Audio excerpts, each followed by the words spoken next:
Per difendere la Sardegna dal virus arrivano anche i forestali. L'ordinanza del Presidente della Regione Cristian Solinas.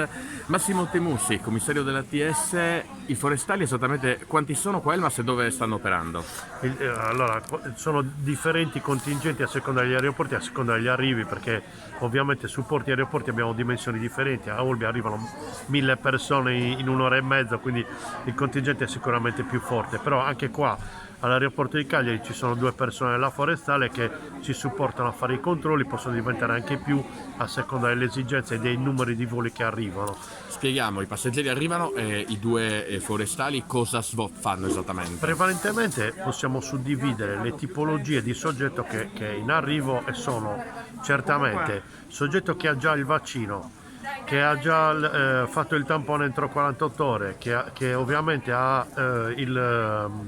l'antigenico rapido, quindi fatto entro le 48 ore, e poi i soggetti che vogliono andare in quarantena entro le 48 ore.